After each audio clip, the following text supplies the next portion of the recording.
আরও একটি translation tips নিয়ে আমি তোমাদের সামনে হাজির হলাম। আশা করি তোমরা সবাই ভালো আছো। এখন আমরা দেখব অ্যাম, ইজ ও আর এই তিনটি শব্দ ব্যবহার করে আমাদের জীবনে বহুল প্রচলিত বাক্য আমরা কিভাবে ইংলিশে লিখতে এবং বলতে পারি সেটা আমরা এখন দেখব।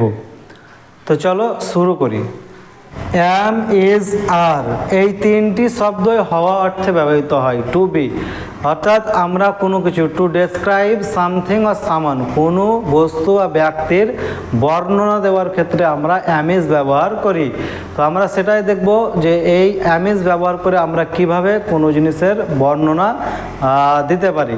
যেহেতু বললাম যে অ্যাম, ইজ, আর একই অর্থে ব্যবহৃত হয়, তো তাহলে কি আমরা এটা যখন যেটা ইচ্ছা একটা ব্যবহার করতে পারি? না, সেটা নয়। এটার একটা নিয়ম আছে। আগে আমরা সেই নিয়মটা দেখে নেই, তারপর আমরা পরবর্তীতে এগিয়ে যাব। দেখো, অ্যাম, আই মানে আমি, আই মানে আমি, এ আয়ের পরে সবসময় বসে অ্যাম, আয়ের পরে অ্যাম বসবে। তারপরে আমাদের বাকি থাকলো ইজ কখন বসবে? যদি একজন বোঝায়, যদি একজন বোঝায় তাহলে বসে ইজ, একজন বোঝালে কি বসবে? ইজ বসবে। অর্থাৎ সিঙ্গুলার হলে ইজ বসবে একজন বোঝালে। আর যদি একের বেশি অর্থাৎ অনেকজন বোঝায় প্লুরাল, তাহলে আমরা ব্যবহার করি কি ব্যবহার করব?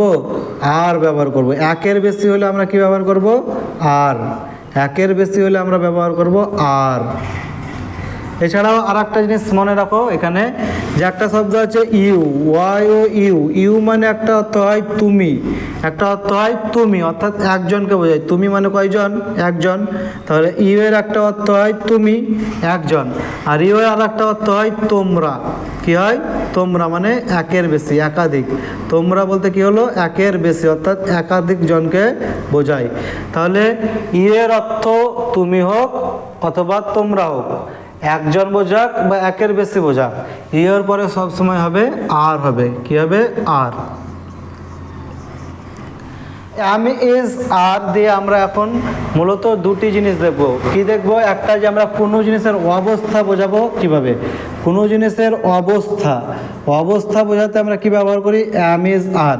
আর একটা দেখব অবস্থান, একটা দেখব অবস্থা আর একটা দেখব অবস্থান।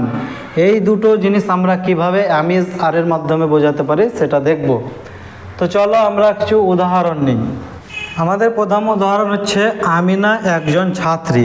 অর্থাৎ এখানে আমিনার সম্পর্কে কিছু বলা হচ্ছে, তার বর্ণনা দেওয়া হচ্ছে বা অবস্থা বর্ণনা করা হচ্ছে। এই যে হয়, আমিনা একজন ছাত্রী, অর্থাৎ আমিনা হয় একজন ছাত্রী। এই যে হয়, এই ধরনের বাক্য আমরা অ্যাম, ইজ, আর দিয়ে বলতে পারি। যেমন সে একজন ডাক্তার, অর্থাৎ সে হয় একজন ডাক্তার। তো কারো অবস্থা বা পেশা এগুলো বলার ক্ষেত্রে আমরা অ্যাম, ইজ, আর দিয়ে ব্যবহার করতে পারি। তো চলো আমরা এটা দেখি কি হবে।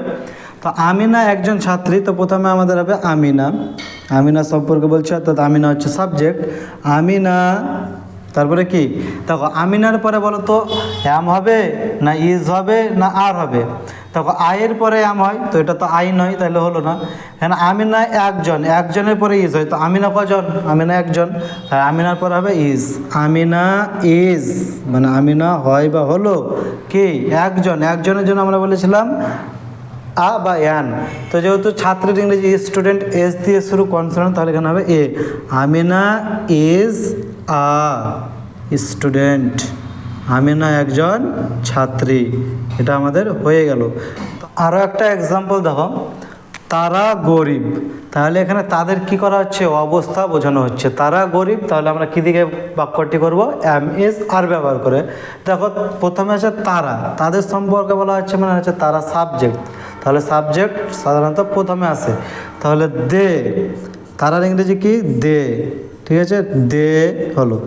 দে মানে তারা, তাহলে তারা একজন না একের বেশি? তারা মানে হচ্ছে একের বেশি, তাহলে আমাদের কি আসবে?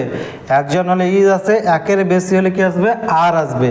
তাহলে কি হবে? দে আর, দে আর মানে হচ্ছে তারা হয় বা তারা হলো।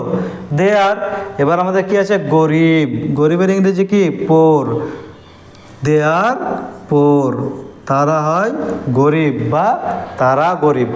তো এখন আমরা দেখলাম এটা হচ্ছে অবস্থা, এগুলো আমরা দেখলাম অবস্থা বোঝানোর এক্সাম্পল। এবার আমরা দেখব অবস্থান কিভাবে বোঝাতে পারি, অবস্থান।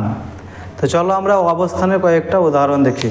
আমি কলকাতায় আছি, তাহলে আমি বর্তমানে কোথায় আছি? কলকাতায়। তাহলে আমার অবস্থান বোঝাচ্ছে, তো আমরা অবস্থান বোঝানোর ক্ষেত্রেও অ্যাম ইজ আর ব্যবহার করবো। দেখো কে আছে? আমি আছি, তাহলে কী হবে? আই মানে আমি, তো আমি তাহলে আছি, তাহলে আমার অবস্থান বোঝাচ্ছে, তাহলে আয়ের পরে কী হবে? অ্যাম হবে। আই অ্যাম কোথায় আছি? কলকাতায়। তো আমরা যদি বড় শহর বা বড় জায়গা বোঝাই তাহলে কী হয়? ইন হয়। তাহলে I am in Kolkata. I am in কোথায় আছি? কলকাতায়। Kolkata. I am in Kolkata. এরকম আরও অনেক শব্দ হতে পারে, যেমন বলতে পারো যে মা ঘরে আছে, তো mother is in the room. এইভাবে সেন্টেন্স বলতে পারো। তো আজকে তোমাদের এক্সারসাইজ হচ্ছে যে সে একজন ডাক্তার, এবং 2 নম্বর এক্সারসাইজ হচ্ছে তুমি একজন শিক্ষক। তোমরা এই দুটো কী হবে কমেন্ট করে জানাও।